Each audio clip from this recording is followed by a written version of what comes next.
Hey, Mike here. I just wanted to let you know that you can listen to Dark Poutine early and ad-free on Amazon Music, included with Prime. This episode is brought to you by Experian. Are you paying for subscriptions you don't use, but can't find the time or energy to cancel them? Experian could cancel unwanted subscriptions for you, saving you an average of $270 per year. And plenty of time. Download the Experian app. Results will vary. Not all subscriptions are eligible. Savings are not guaranteed. Paid membership with connected payment account required. Want to teach your kids financial literacy, but not sure where to start? Greenlight can help. With Greenlight, parents can keep an eye on kids' spending and saving, while kids and teens use a card of their own to build money confidence. As a parent, you can send instant money transfers, set up chores, automate allowance, and more. It's a convenient way to run your household, customized to your family's needs, and the easy way to raise financially smart kids. Get started with Greenlight today and get your first month free at greenlight.com/Spotify.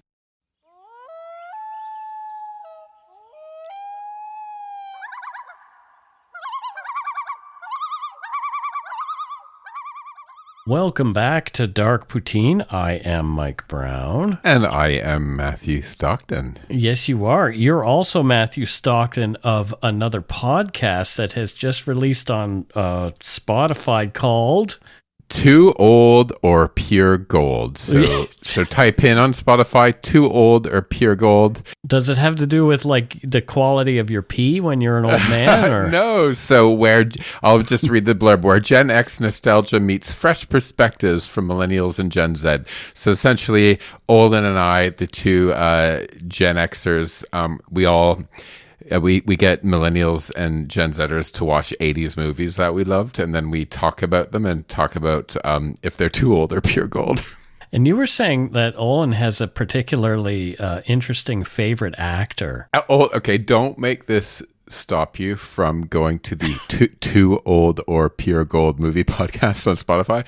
He absolutely loves David Hasselhoff. Oh, jeez. The Hoff. Well. So yeah, give it a listen. I haven't listened to it because I don't even listen to this because I can't to Dark Poutine because I don't like my voice. But give it a listen. It's just a little bit of fun. Yeah, there you go. They can't all be winners, can they?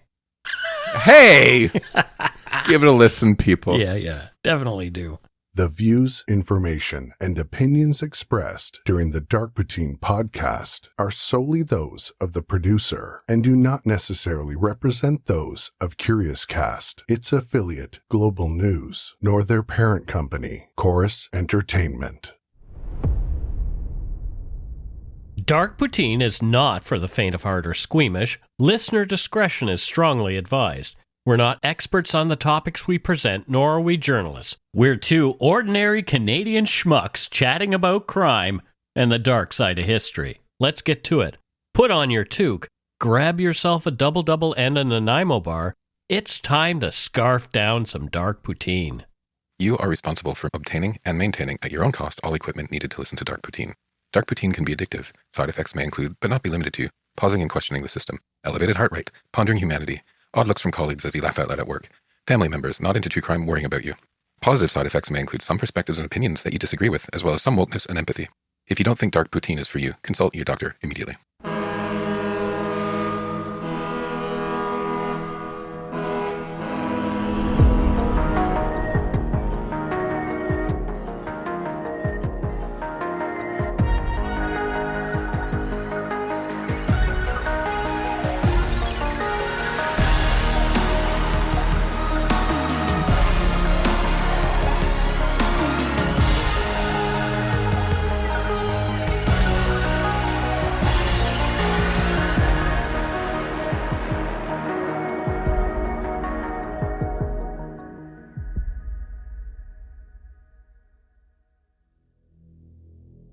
In this episode of Dark Poutine, we delve into a troubling chapter of British Columbia's history that reveals the deep-seated racism and fear that plagued our past.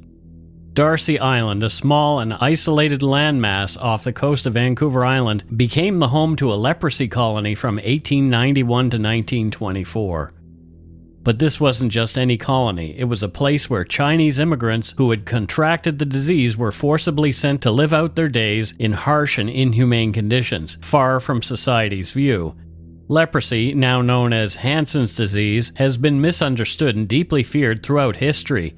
The disease, although not highly contagious and treatable today, was seen as a mark of shame and led to the isolation of those afflicted. The establishment of the Darcy Island colony was rooted not only in fear of the disease and the diseased, but also in racist attitudes of the time, which viewed Chinese immigrants as expendable and less deserving of care.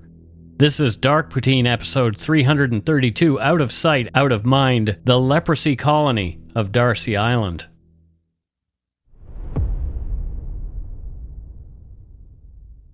Thanks to Yumberyard member Michelle for suggesting that this topic be covered. Leprosy, known today as Hansen's disease, is one of those illnesses that has long been shrouded in mystery, fear, and unfortunately stigma. It's an infectious disease caused by a slow-growing bacteria called Mycobacterium leprae. What makes leprosy particularly insidious is how it attacks the nerves, skin, eyes, and even the lining of the nose, leading to numbness, muscle weakness, and in severe cases, disfigurement. Imagine waking up one day and noticing a small pale patch of skin that feels numb. You might brush it off, thinking it's just a minor irritation, but this patch doesn't go away, and over time, might even spread. This is often the first sign of leprosy, a disease that has quietly affected humans for thousands of years. Leprosy's effects start subtly, but the impact becomes more pronounced as the bacteria spread. The skin, our body's first line of defense, starts to show more signs of infection. You might see more patches appearing, some red, some pale, and they often feel different from the surrounding skin, less sensitive to touch, heat, or pain. This loss of sensation is caused by the bacteria attacking the peripheral nerves that serve these areas. As the disease progresses, nerve damage can lead to more serious consequences. Imagine accidentally touching something hot and not feeling it, leading to burns or injuries that go unnoticed. Over time, repeated injuries can cause severe damage, particularly in the hands and feet. This is why you might have heard about leprosy causing disfigurement. It's not only the bacteria directly causing deformities, but rather the lack of sensation leading to repeated trauma that goes untreated. But leprosy doesn't just stop at the skin and nerves. The eyes can also be affected, leading to a loss of blinking reflexes. This might not seem like a big deal initially, but blinking is crucial for keeping our eyes moist and protected. Without it, the eyes can become dry, leading to ulcers and even blindness if not treated. In more advanced cases, the respiratory system can become involved, especially the lining of the nose. Chronic nasal congestion, nosebleeds, and even the collapse of the nasal structure can occur, further adding to the stigmatizing effects of the disease. Yikes, that's scary. What are you doing to me here? I'm one of these people that look up stuff on WebMD and convince myself I have something, and my leg is numb right now, and while you're reading that I was thinking, maybe I have it. Maybe you have leprosy because you've got a numb leg? Yeah. Well, you never know. Gee, thanks. You probably do. Thank you, buddy. You always make me feel better. Yeah, I aim to please. One of the most profound impacts of leprosy, however, is social. Throughout history, people with leprosy have often been shunned and isolated due to the visible signs of the disease and fear of contagion. The psychological toll of being ostracized can be as severe, if not more so, than the physical effects of the disease. The fear surrounding leprosy goes back eons. It's mentioned in the Bible, where it's often depicted as a divine punishment or a symbol of moral uncleanliness.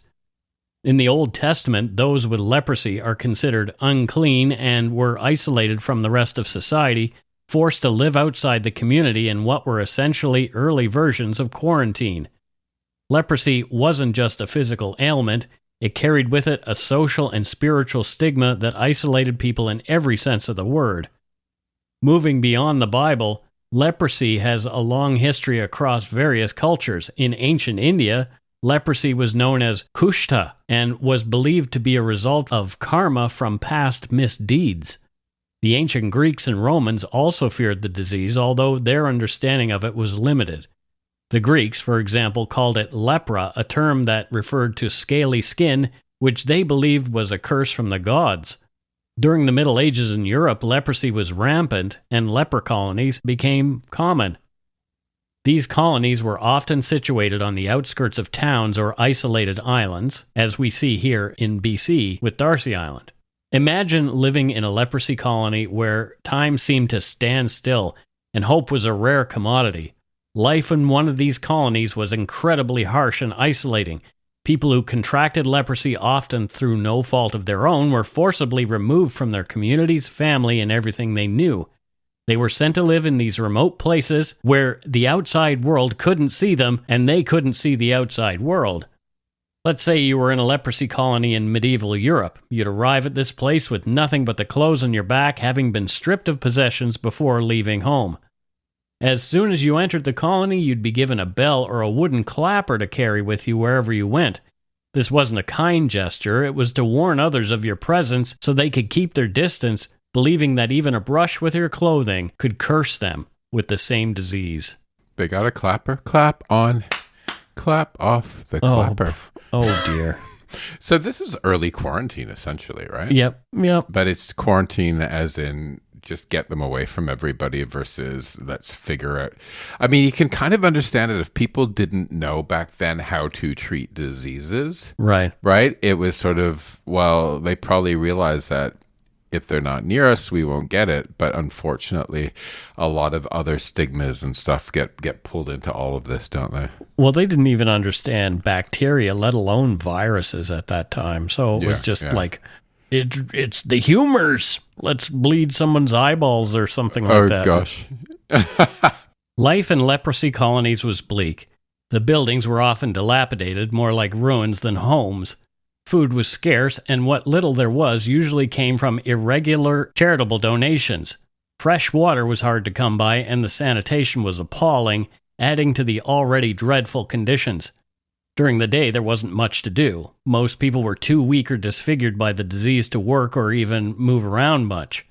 So you'd spend your days sitting outside in the shadows of crumbling walls, talking with others in the same miserable situation. Conversations often revolved around memories of better times when you were healthy, loved, and a part of a community. Those memories were bittersweet because you knew that life was gone forever. The colonies were worlds unto themselves, cut off from the rest of society, but weren't entirely devoid of human connection. The people within these colonies often formed tight-knit communities, bound together by their shared suffering. They cared for one another as best they could despite their limited resources. If someone fell ill beyond what the disease had already done to them, others would do what they could to nurse them back to health, or at least ease their passing. Funerals were simple, somber affairs, with those who remained silently burying their dead in makeshift graves. Religion played a significant role in these colonies. Many leprosy sufferers turned to faith as a source of comfort, attending services conducted by priests or monks who were brave or compassionate enough to enter the colonies. These religious figures would often remind the lepers that their suffering was part of God's plan and that they would find peace in the afterlife. Whether that was truly comforting is hard to say, I doubt it, but in a place where hope is scarce, any bit of solace was welcome. Have you ever read the Bible? Strangely enough, Matthew, yes, I have read most of it. Okay. Yeah. Me too. I've read it a few times. I don't get Revelations, so it's kind of like I just kind of skip over that. Yeah, Revelations is I force myself to read it because I'm like I can't just keep skipping to the New Testament, which is easier to read, right? Yeah. But Leviticus 13:2-3, which is Old Testament. It is Old Testament. It's the leprous person who has the disease shall wear torn clothes and let the hair of his head hang loose, and he shall cover his upper lip. I don't know why upper lip, and cry out, unclean, unclean. So essentially, the Bible itself was saying you're unclean, and they equated it to having sinned. So I just find it interesting that people who are lepers are turning to religion, which kind of started it in the first place, right? It's, but the New Testament has Jesus healing lepers all the time. So, right. Yeah. Yeah. And the Leviticus quote goes on to say, he shall remain unclean as long as he has the disease. He is unclean. He shall live alone. His dwelling shall be outside the camp. Wow. So it's just like, yep, we don't want to look at you. Sometimes I wish I could just live alone and have my dwelling outside the camp, but not in a leper colony. Well, I kind of feel like that out here in Langley sometimes. My dwelling is outside the camp. Oh, out in Abbotsford, yeah. I'm not in Abbotsford. A profound sense of abandonment and loss marked life in a leprosy colony. Yet even in such dire circumstances, the human spirit survived. People built relationships, found small joys in the mundane, and created a sense of community despite everything. In many ways, they were forgotten by the world, but they did not forget each other. The resilience of those in leper colonies is a testament to the strength of the human spirit, even in the face of unimaginable hardship. What's particularly tragic about the history of leprosy is how much of the fear surrounding it was based on misconceptions. People thought it was extremely contagious, spread by mere touch, or even by being in the same room as someone with the disease. This led to widespread discrimination, where those afflicted were often treated as less than human, banished from their homes and families, and forced to live in deplorable conditions. Despite what many people might think even today, it's not highly contagious. About 95% of people have a natural immunity to it. While seemingly remote, the resilience of those in distant leprosy colonies is echoed closer to home on Darcy Island in British Columbia. Now a protected area, this serene island once harbored a leprosy colony, revealing that such stories of isolation and survival unfolded even in our own backyard. According to a fact sheet from the BC government, one of the southern Gulf Islands, Darcy Island, is located at the southern entrance to the Salish Sea, south of Sydney Island and Harrow Strait. The island is 20 kilometers northeast of Victoria and 10 kilometers south of Sydney on the Saanich Peninsula in the Cowichan Land District. The entire island is located within the Gulf Islands National Park Reserve and is approximately 80 hectares, 200 acres, in area, with the adjacent marine waters also protected. Its native plant communities include Gary Oak and Douglas Fir Forest, alder, meadows, and coastal bluffs. The island is known for its bird populations and is a popular recreation destination. Darcy Island holds significant historical and cultural importance for the Way-Saanich First Nations. For thousands of years, it was a vital site for food harvesting and served as a sacred burial area for the Way-Saanich people. The Way-Saanich, known as the saltwater people, relied on the natural resources of the land and sea, living in harmony with the environment and following seasonal cycles of resource gathering. The Way-Saanich people had a deep spiritual connection to their land, reflected in their cultural practices and oral traditions. They viewed the land as a living entity filled with relatives in the form of plants, animals, and natural features. This worldview emphasized a responsibility to care for the land and its resources, considered gifts from the Creator. However, the arrival of European colonizers in the 19th century drastically altered the lives of the Way-Saanich people.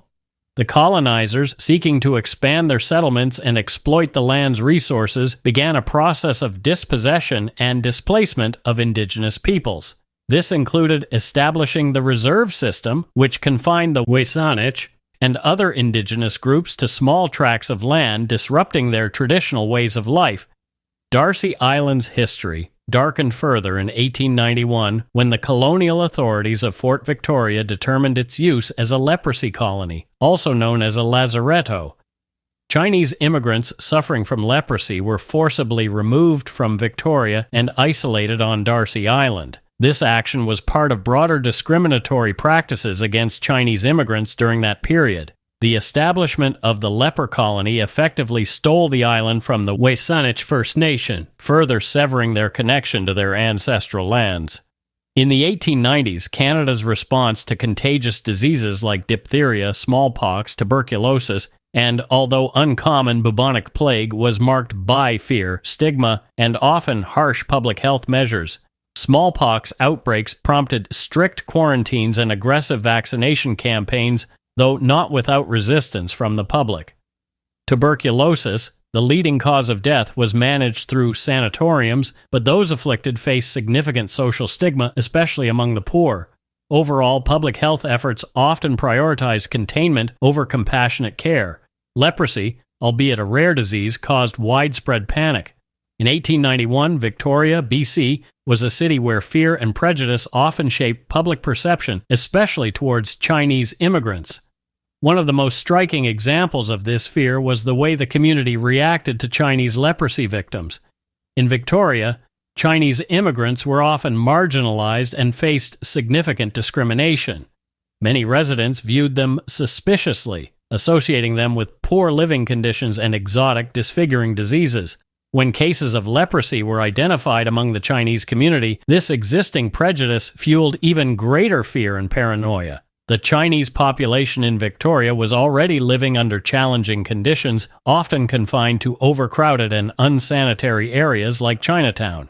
These environments were considered breeding grounds for disease by the wider community, reinforcing the belief that Chinese people were inherently unclean and more likely to carry infectious diseases. The local authorities and medical professionals, lacking a modern understanding of leprosy, often exaggerated the risks. They believed the disease could spread easily through casual contact, which led to the stigmatization of anyone diagnosed with leprosy. The fact that the disease was more prevalent among the Chinese due to the cramped living conditions and limited access to health care only intensified the fears. The combination of racial prejudice and fear of the unknown made Chinese leprosy victims in Victoria the subject of extreme discrimination. Quelle surprise! Yeah.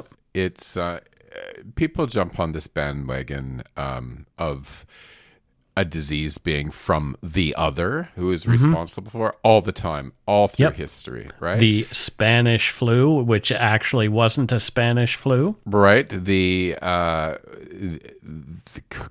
coronavirus, the quote, China virus. Yes, China. Right. And AIDS, AIDS was considered like just for gays, right? And that whole bullcrap about patient zero and trying to find somebody to blame. Yeah. It's just horrible what we do as human beings. There's a disease that hurts people and we all jump on. It's victim blaming in a way. Right? In a way, and it's also pointing fingers. It's like, pointing fingers away from ourselves. That way we feel cleaner, right? Right, exactly. Well, it's not our virus. Yeah. It started in Wuhan, China is where it came from. Yeah, so, blah, blah, blah, blah, blah, blah, blah, blah, blah. You know what? As soon as you have it, it's your virus, buddy. Yeah, exactly. We've both had it. It's nasty. I don't like it, Mike. The Darcy Island leprosy colony was established in 1891 by the Municipal Council of Victoria, British Columbia, in response to the discovery of 5 Chinese individuals with leprosy living in a shack in Chinatown. After the discovery of the leprosy sufferers, a guard was stationed at the house on Fiskard Street where they had been living. One of the men, distraught at his captivity, attempted to die by suicide. From the Times columnist Stephen Rotan in 2012, the city councilors knew leprosy would frighten the public, so they had to act. The first thing they did was to request from the provincial government the use of Darcy Island. On April 22, 1891, this was granted. A few days later, it was reported in a local paper that it would be useful for a garbage crematory. Obviously, the council was trying to avoid panic, but soon the truth was out. On May 5th, there was an article in a local paper about the proposed colony. By then, preparations were in full gear. On May 13th, men and materials were taken to the island to construct the necessary buildings. These had already been designed by architect John Teague.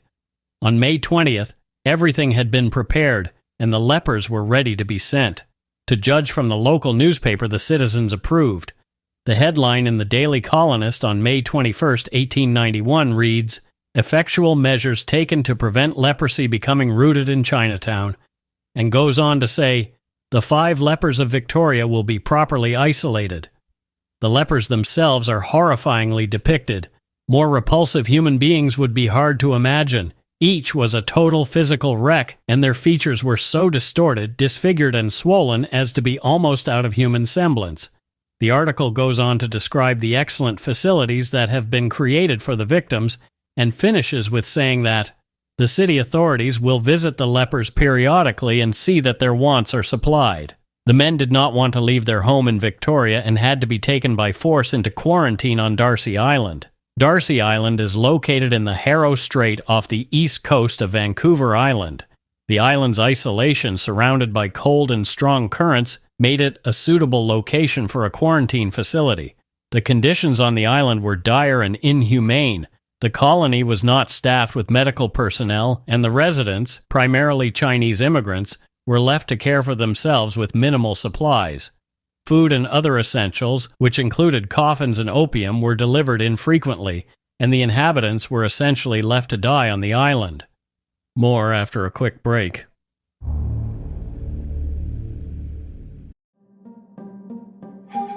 After Dark, Myths, Misdeeds, and the Paranormal is a podcast that delves into the dark side of history. Expect murder and conspiracy, ghosts and witches. I'm Anthony Delaney. And I'm Maddie Pelling. We're historians and the hosts of After Dark from History Hit, where every Monday and Thursday we enter the shadows of the past. We set sail on Victorian ghost ships, Learn the truth about the Knights Templar, and walk the grimy streets of Victorian London in search of a serial killer. discover the secrets of the darker side of history twice a week, every week, on After Dark from History Hit, wherever you get your podcasts. He's the most terrifying serial killer you've never heard of. Haddon Clark has confessed to several murders, but investigators say he could have over 100 victims. At the center of the mayhem, a cell made of Haddon's that was able to get key evidence into Haddon's murder spree across America because Haddon thought he was Jesus Christ. Born Evil, the Serial Killer and the Savior, an ID true crime event, premieres Monday, September 2nd at 9. Watch on ID or stream on Max. Set your DVR. Feel your max with Brooks Running and the all-new Ghost Max 2. They're the shoes you deserve, designed to streamline your stride and help protect your body. Treat yourself to feel-good landings on an ultra-high stack of super comfy nitrogen-infused cushion that takes the edge off every step, every day. The Brooks Ghost Max 2. You know, technically, they're a form of self-care. Brooks, let's run there. Head to brooksrunning.com to learn more.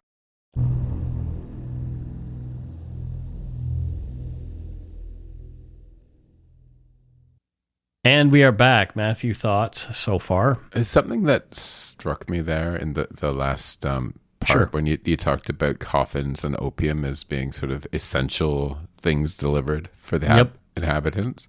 Yep. And I was sitting there thinking, why opium? And then I honestly, quite frankly, if I was shoved onto an island like that with absolutely no hope, little bit of opium just might be what I need to just obliterate my mind for the rest of my short life. Yep. Those poor people. Horrible. Yeah. Between 1891 and 1924, 49 men lived in isolation at the Darcy Island Lazaretto. With only one exception, 48 of these residents were of Chinese descent. For 33 long years, these men endured harsh conditions, largely cut off from the outside world. Life on Darcy Island was incredibly tough. The residents were visited by a supply ship with a doctor only once every 3 months. They were left to survive on their own, forced to clear land and cultivate a garden about an acre in size to sustain themselves. Despite these challenges, the men formed a cultural organization to support and care for each other. As if life wasn't hard enough on the island, tragedy struck in the early morning hours of June 15, 1899. Fire swept through the colony, destroying 7 of the 16 shacks and killing 2 of the colony's inhabitants, unable to escape the flames. The survivors of the burned shacks, some injured, crowded into the remaining shacks for shelter. The other colony members quickly buried the dead.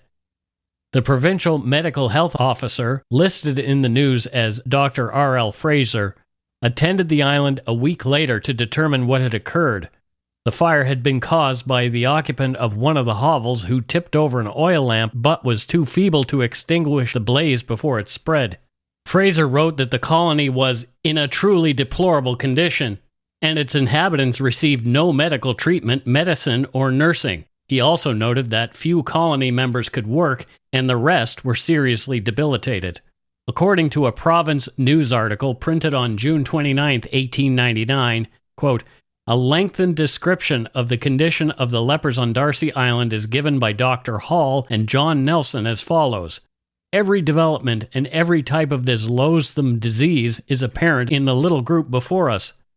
The spokesman, a strong-framed man, betrays by the incessant twitching of the muscles of the face that the disease has attacked the nervous centers, accompanying which are nameless pricking, burning, and jerking features of this sensitive type of the plague. Gradually, the sensory disturbance of the skin and the painful swellings of the nerves will decline, and the victim relapse into an anesthetic state which precedes the fall of the curtain on this dismal stage of life. Another has the tuberculated form. The upper lips are distorted, the eyes are bleared, and the ears enlarged and the limbs swollen, finally to end in breakdown before death permits the scarred body to be covered by parent dust. The most hideous form was that of one where the face had become a great mass of cruel, half-healed sores, most revolting to behold. The countenance, never very prepossessing, was rendered perfectly loathsome by the disfigurement of disease. The lassitude and depression, mental and physical, which is the first symptom of the disease, unnerves as the dissemination of the virus extends throughout the body until there is neither volition nor vitality left to carry them from place to place. When this stage is reached, the end is near, and each dwells in his own cabin. To the spectator, the only distinction between them is in the different degrees of unsightly deformity and squalor which they exhibit. Sightless and sunken eyeballs hid behind ulcerated lids, crippled and fingerless hands with difficulty adjust the clothing, which conceals emaciated forms, while huge crusts of dried exudation cover wide areas of indolent inflammation. Their footwear is confined almost exclusively to overshoes, as many of them have lost some of their toes, and their feet are too painful to enclose in shoes." End quote. The article closes with a call for the Dominion Government of Canada to step in and deal with conditions on Darcy. It would be another 7 years of hell before that happened. You know, Mike, I'm really surprised that the Province, the newspaper, took the stance of calling for help. Mm-hmm. Because when I was doing the episode on the Chinese Exclusion Act and head tax, there were some horribly racist headlines out of that newspaper at the time. Well, there still are in around this particular thing, and I mean the context is, you know, it's racist, but it's what was accepted language at the time. You know, calling, you know, these people by a race and all that kind of stuff. They're human beings. They're just people. They're just people who are suffering from leprosy. I don't understand why people just can't go, these are all people. Right. Oh, boy. In the meantime, men suffering from leprosy feared the fate of living on Darcy so much that one man took to hiding from authorities by living in a large cedar stump just outside New Westminster. An article from the Aurora Banner on January 26, 1906, described the man's conditions. Quote, "The provincial police discovered him in his forest abode on Wednesday. He had an umbrella over the top of the tree stump in order to keep out the rain, and except that his home was a little damp, he was quite comfortable. The man's mother and brother are known to have had leprosy, and this led the other Chinese to watch him. When signs of the disease appeared on him, he fled from his companions lest they give him up to the police. After his capture, the officers destroyed the stump, the blankets, and other effects that the man had in his woodland residence, and he will be taken to the lazaretto shortly." End quote. With the passage of the Leprosy Act in 1906, the federal government took over the colony's operations from the municipal authorities. This change in administration transformed Darcy Island into a more humane medical facility. The new policy focused on repatriating the residents back to China whenever possible. Of course, again, out of sight, out of mind. In 1907, some residents were sent back to China, with some placed with the Presbyterian mission to lepers in Canton, while others returned to their extended families. The federal takeover also improved living conditions on the island. New buildings were constructed, and the colony was equipped to handle new cases of leprosy. The remaining residents were provided with a caretaker, a Chinese interpreter, and necessary medical supplies to alleviate their suffering. This shifted from the previous neglectful approach to a more supportive and medically oriented environment. Canada had several leprosy colonies besides Darcy Island, each with its own story. The Tracadie leper colony in the small town of Tracadie, New Brunswick, is another significant but often overlooked chapter in Canadian history. Its story begins in the early 19th century. The first recorded case of leprosy in the area appeared around 1815, but it still wasn't until the 1840s that the disease spread more noticeably within the local population, particularly among the Acadian and Irish communities. The growing number of cases alarmed the public and the authorities, prompting a response that would have lasting implications. And you know what I'm seeing here, Mike? It's poverty, not race, where these diseases are jumping in. So again, it's class instead of race. And the thing is, it was poverty that was inflicted intentionally by the ruling class, like the Acadians and the Irish. So that's just. Have we ever done an episode about the Acadians? No, I want to do one on the expulsion of the Acadians, actually. That could be really interesting, right? Because between like August of 1755 and 1763, 1,800 British soldiers crisscrossed what's now Nova Scotia, New Brunswick, Prince Edward Island to capture Acadians, seize their lands, their livestock, burn down their houses. Yeah. So you're creating, and you know, here in BC, we sort of shoved Chinese people away and didn't let them earn a living. So, well, I say we, it was our ancestors, right? The ruling class created the poverty, right. And then surprise, surprise, disease happens. Those people. Well, you actually created the situation for the disease to run rampant. Well, yeah, there's also, we see a disease running rampant down in the downtown east side right now, which is poverty and addiction. So, yep. And that's created, again, by society. It's not just downtown east side. I can look out my window right now. Right. So in 1849, the government of New Brunswick officially established the Tracadie leper colony.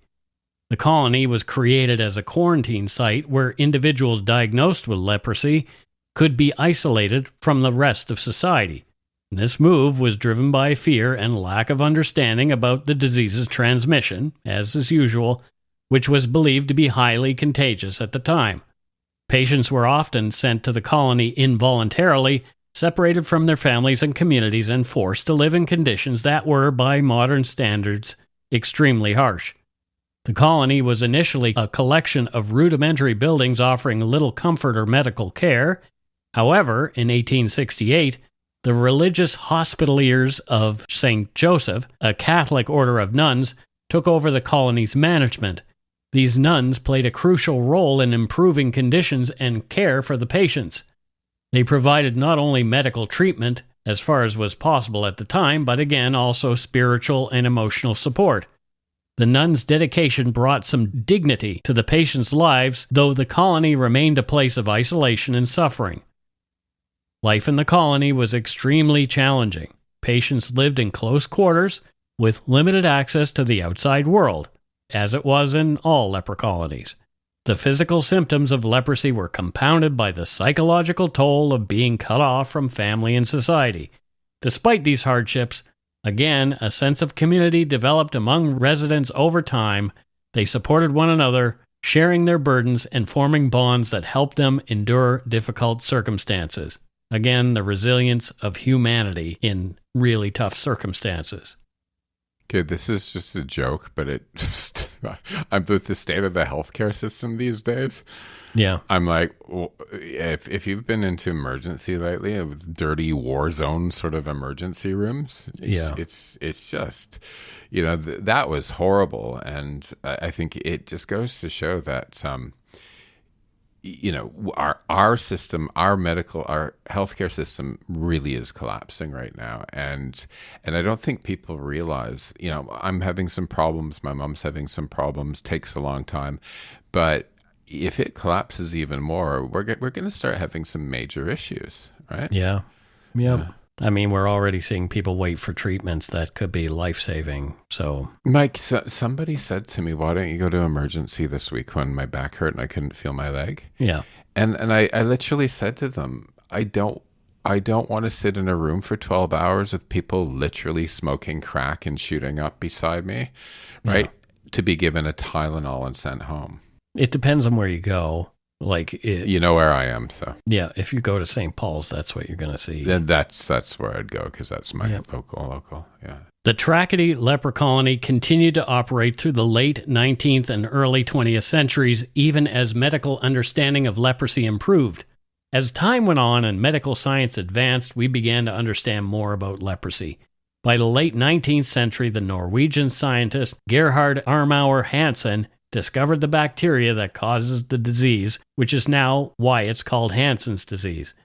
This discovery was a turning point as it started to shift the perception of leprosy from a divine curse or a result of moral failings to a medical condition that could be studied and treated. It took so long. Thousands of years. Yeah. So long, mate. Mm-hmm. Wow. Yeah. That's incredible. Yeah. I mean, it was a biblical disease, so it was, if it's Old Testament disease, we just figured it out in the 19th century. Yeah. Well, thank you, Gerhard. Right? Yeah. Mr. Hansen, hats off to you. Wonder if Jim Hansen's related to him. No, it's Hansen, not Hansen. That's Hansen. That's sort of like Henry Campbell and Henry Cavill. I swear you said Henry Campbell the first time. I think that's so classic. I think we should do a search for listeners who know somebody named Henry Campbell who's as we should just Campbell. Find a random Henry Campbell online and put his face on a t-shirt. It's hotter than Henry Campbell in here.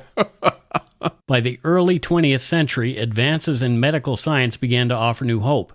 The discovery of treatments like chalmugra oil and later the advent of antibiotics gradually turned leprosy from a death sentence into a manageable condition. As these treatments became more widely available, the need for leper colonies diminished. In 1965, after more than a century of operation, the Tracadie leper colony was officially closed. The remaining patients were either cured and reintegrated into society or transferred to other medical facilities.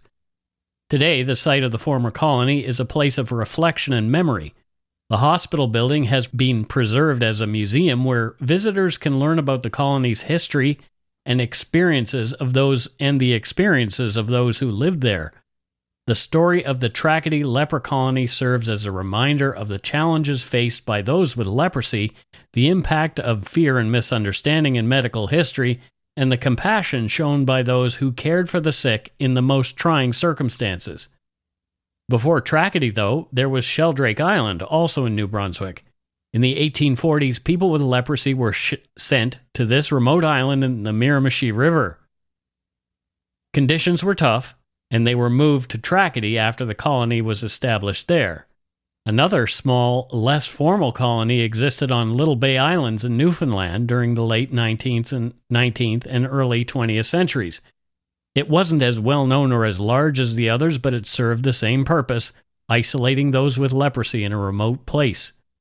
These colonies reflected the times when isolating people with a contagious disease was seen as the best solution.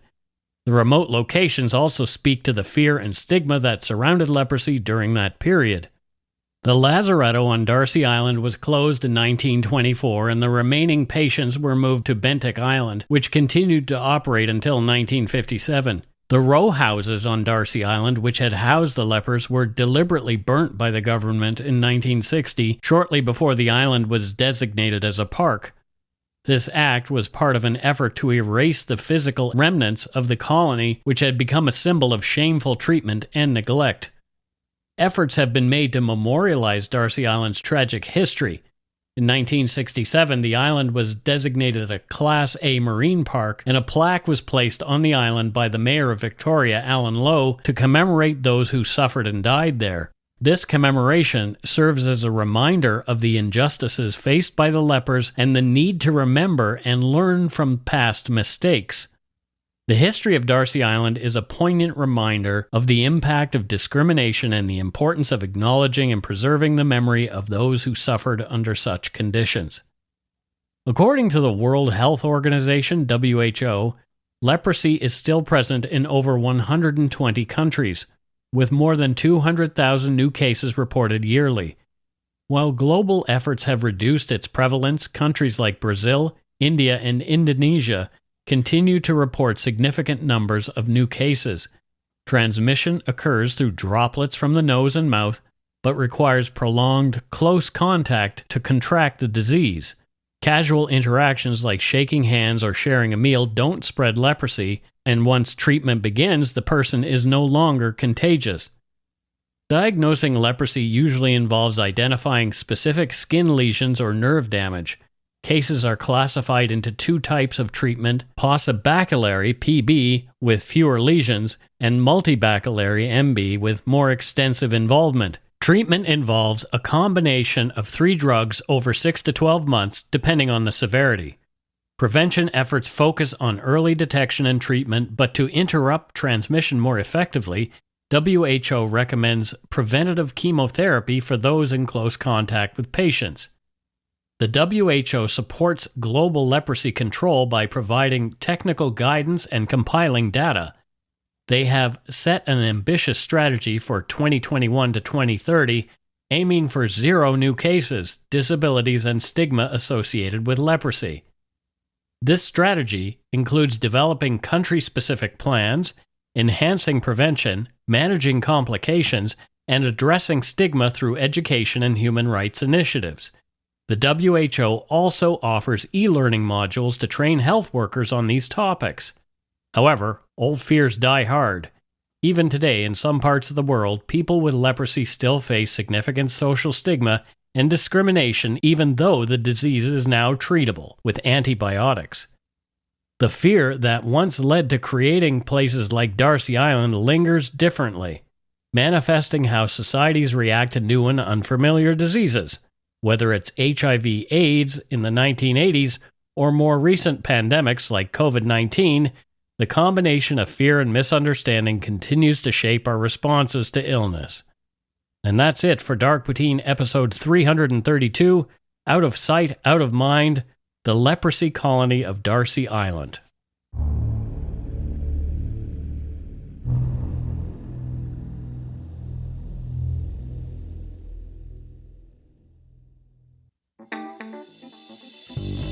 That's right, it's time for voicemails. You can leave us a message at 1-877-327-5786 or 1-877-DARK-PTN. We'd love to hear from you. Let's see who called us this week. All right, here's our first voicemail. Hi, Mike and Matthew. It's your blue noser friend, Colin. I'm just getting caught up on all the episodes, and I just listened to the Shara family murders, and I just wanted to say I'm really glad you guys covered this case. I remember when it happened and how horrified I was at the time that something like this could happen in Canada with our so-called laws and protections. And I just got to say, Mike and Matthew, but especially Matthew, I agree with you 100%. There should be a very detailed background check on people who want to come to Canada. And I don't say that to be a bigot or to be racist or anything like that, because I believe in all cultures and backgrounds and religions. I don't care. You want to come to Canada, we'll embrace you.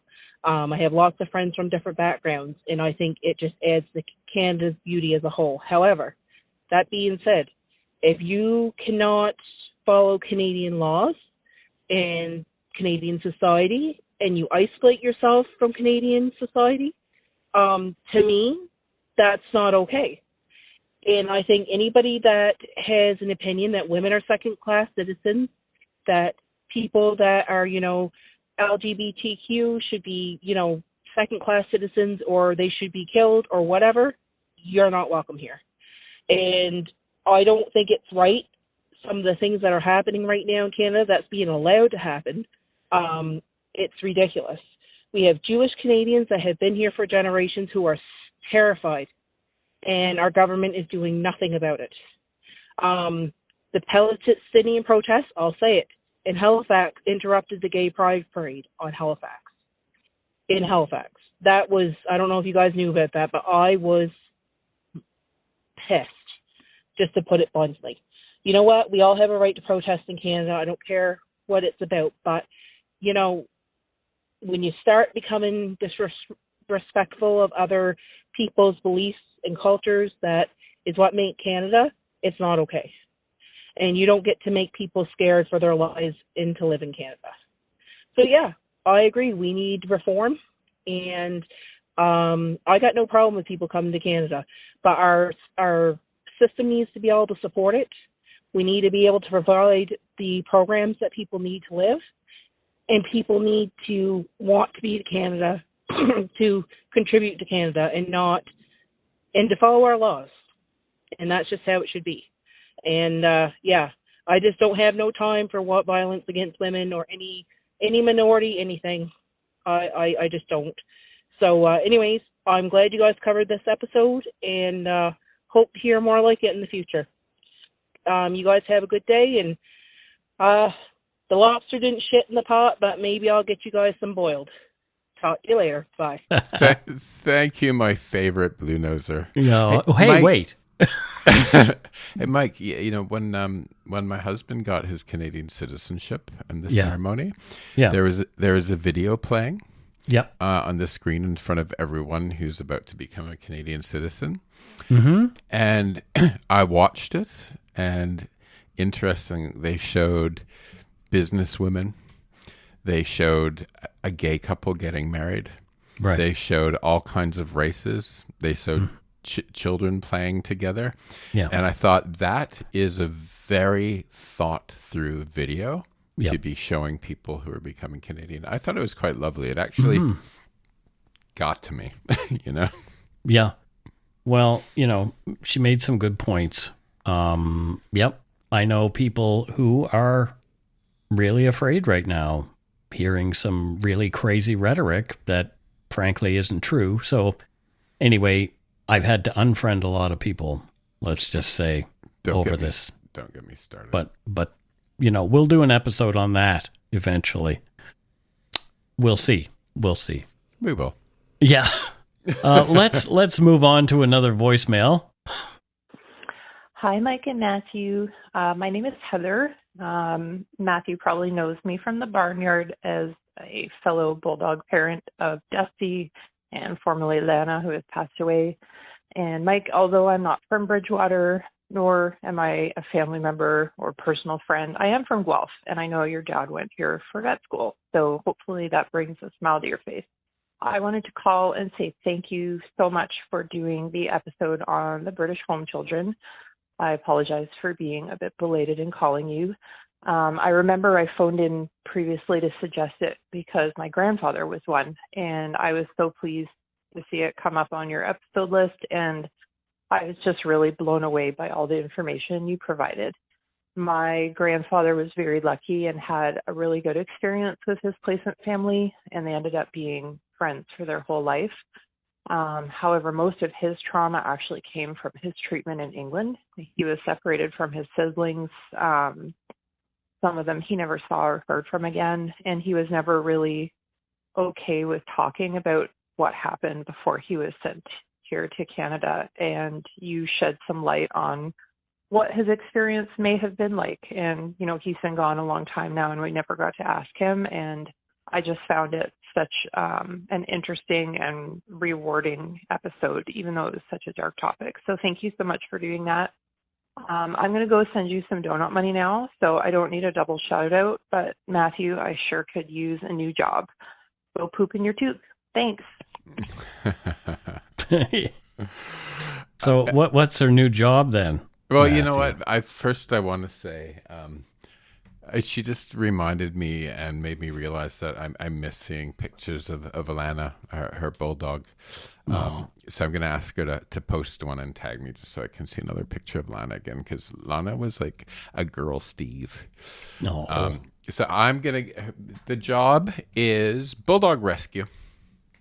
Oh, well, there you go. She runs a Guelph bulldog rescue, and because vets train in Guelph, I think the statistic is 99.8% of all vets have trained in Guelph. It's a good place to have a rescue because they give services for free.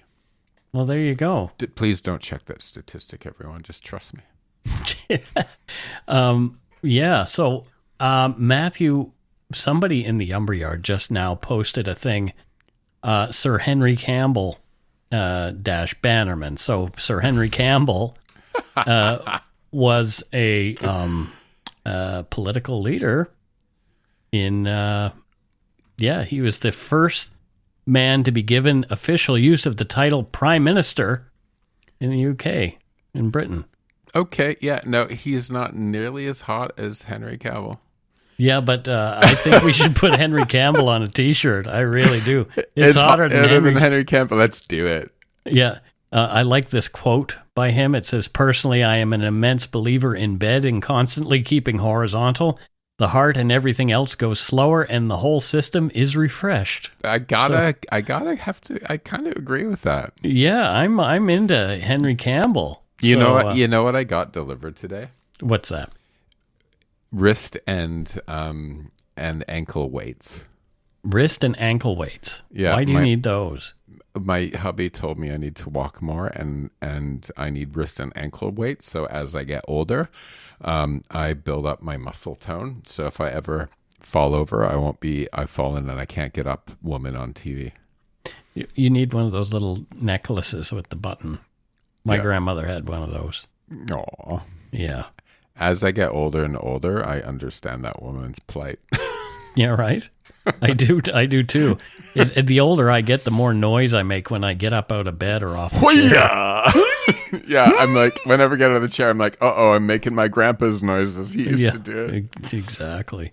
Well, here's a third voicemail. Hey, Mike and Matthew. It's Trish from Connecticut. Really liked the story of the attack on Pelosi. Yeah. I think it's called charter rights in Canada, isn't that? Yeah. Here's an American who knows about charter rights. Yeah. And Matthew, the Canadian Supreme Court, you have to retire at 75. What a crazy idea. What? Yeah. And Mike, for a future episode, maybe you could do James Earl Ray. He was in Canada twice. The first time after he escaped from a prison in Missouri, and then after he shot and killed Dr. King. And it was so easy for him to get a Canadian passport. Something to think about. Take care, you two. Bye. Well, I didn't know that about James Earl Ray, but now you can count on an episode because, wow, that's interesting. We're not talking about James Earl Jones, are we? No. Okay. The guy who shot Martin Luther King Jr. Okay. Didn't know his name. Yeah, James Earl Ray. Actually, I have a blank spot there. I didn't know they actually knew who did it. What? I didn't know they knew who did it. Wow. Interesting. That's bad. I feel bad. That is really bad. But Gosh. You know what? Okay, so I will work on an episode just to help you become more informed, Matthew. Thank you, Trish from Connecticut. I like Connecticut. Mom and Dad have been there a few times, but I have not. I have not lovely. Personally been there. Quite tranquil, yeah. Yeah, I like New England in general, so yeah. Have you ever been to Rhode Island? No, Connecticut is sort of like Rhode Island, but heading way more towards New York. I gotcha, yeah. Right? I picture it like it's like Rhode Island on steroids. Well, there you go. I could be totally wrong because I've never been to Rhode Island. Well, what do you think she does there in Connecticut, Matthew? What does she do? I think that she owns a gin distillery. A gin distillery? Yeah. Yeah. She's a master distiller. Oh, wow. Yeah. Well, you got to do what you got to do. Yeah, it's I'm friends with one of the world's world's oldest master distiller of gin. Oh, interesting. Yeah, he's I met him when I used to work on Beefeater. He's the longest running master distiller of gin. Well, there you go. Yeah. That's really cool. Well, enjoy your distillery in Connecticut. We've got one more voicemail here. Hi, Mike and Matthew. This is Sam calling from Ontario, a longtime listener, probably about 5 years or so, second-time caller. I have a bit of a bittersweet story. I promised I wouldn't call until after I got caught up because I had gotten behind on a bunch of episodes. So in June, I was starting to get caught up on the episodes, and I listen to your podcast in my car, but I was listening to it home on speakerphone on my phone. Also, sorry, I have a bit of a cold. That's why I sound a little bit raspy. Anyway, sorry. I was listening to the podcast on my phone, and when I get really heated listening to it, I often will kind of talk at the phone and be like, "Oh, Mike, oh, Matthew," or whatnot. And my cat Treble, he had this thing that if I was on the phone with anyone, he had to be acknowledged. So, if I were on speakerphone with a friend or whatnot, if he heard someone else's voice, he would meow so loudly until someone would actually acknowledge him. So they would say, "Oh, hi, Treble, hi, Treble," and then he would stop meowing, absolutely stop meowing. But because I was kind of talking to you guys while listening, he would meow so loudly because he expected that it was actually someone else on the other line, and that you guys were going to say hi to him. And so I was originally going to call and say, "Hey guys, please say hi to Treble." Unfortunately, a few weeks after that, he did pass away. But anyways, I still think it's a funny story. And I wanted to let you guys know that even my cat loved Dark Poutine. Anyways, thanks for everything you guys do. I really appreciate everything. Go take a shit in your hat. Bye. Well, there you have it. Thank you, Sam. Yeah. Sorry, your kitty, but I'm glad your kitty got to listen. What does Sam do for work, Matthew? Sam owns the Samsonite luggage company. Samsonite. Oh, Mm-hmm. I gotcha. I'm picking up what you're putting down, Matthew. Well, there you go. Was she responsible for that gorilla jumping all over the luggage, or oh yeah? She hired an ad agency. What did you just say? I'm picking up what you're putting down? Yep. I've never heard that before. Oh, really? Yeah. I've said that a couple of times today. I said that to my doctor today. Because he said, "Do you understand what I'm saying?" And I was like, "I'm picking up what you're putting down." Oh, no. When the doctor says, "Do you understand what I'm saying?" Yeah. It usually means you're doing something wrong. It means he's scolding you for doing. No, he wasn't like that. He's Okay, not good. Like that. No. He just wanted to make sure that I understood, because I'm dumb. So yeah, you're so stupid. Yeah. That's it for this week's voicemails. Again, you can leave us one at 1-877-327-5786 or 1-877-DARK-PTN. We'd love to hear from you, even if it is just to say hi and to tell us to go shit in our hats. If you're stumped for what to chat with us about, a quick story is welcome. All right, we're on to Donut Money Donors and Patreon this week. And it looks like, interestingly, somebody joined and then unjoined. So, well, there you go. That's nice of you. Next, we have a Sarah Wood. Sarah! And Sarah doesn't say where she's from, So let's find out where Sarah's from and what she does. Sarah? Yep. Yeah, is from what's that city just at the end of California near the Mexican border? The city just it's oh my gosh, I don't know. San Diego. San Diego. She's in San Diego. Oh, okay. And what does she do there in San Diego? She is the manager, or if you're in the UK, manageress of. There's a really old school, beautiful hotel on the water there, and I'm just picturing her running the show there. Well, there you go. Yeah, it's kind of a high end hotel, sort of. I think it's white with like. I went there once. I can't remember the name, but yeah, I want to go to San Diego. Yeah, San Diego's nice. I've been there. I had a really nice steak in the Gaslight District there. Ooh. Yeah, it was very good. The business. Did you go there with Banoffee?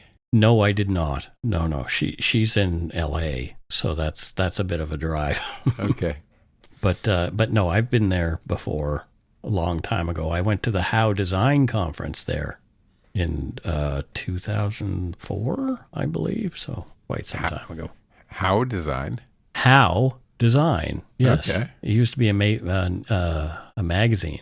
I don't recall if it is or isn't anymore, but it was a big conference. Anyway, it was fun. So there you go. Well, thank you so much, Sarah, for doing what you do and for becoming a patron. And we do have, she's already mentioned that she did send us some donut money. Heather Dresser sent us some donut money. I just want to read what she said. She says she doesn't want a double shout out, but we're giving you one anyway. Please buy some treats for both of you and the fur babies too. Thanks for always making my week. Thank you, Heather. Thanks, Heather. That's very nice. Post some old lineup pics for me. Yes, exactly. We'd love to see those. Thanks to all our patrons and donut money donors past and present for your generosity. It helps to keep the show going. You can become a patron of Dark Poutine at patreon.com/darkpoutine.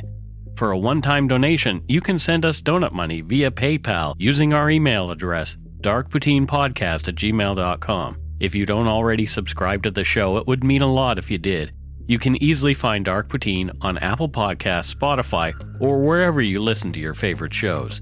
If you haven't gotten yours yet, my book, Murder, Madness, and Mayhem, is available to order via a link on the Dark Poutine website. And speaking of darkpoutine.com, please check it out for show notes and other cool stuff. We'd appreciate it if you took the time to give Dark Poutine a like or a follow on Facebook and Instagram. Most importantly, thank you for listening, and tell your friends about us. Word of mouth is a powerful thing. And that is it for this episode of Dark Poutine. So until next time, don't forget to be a good egg and not a bad apple. Because there's enough of those already. Certainly is.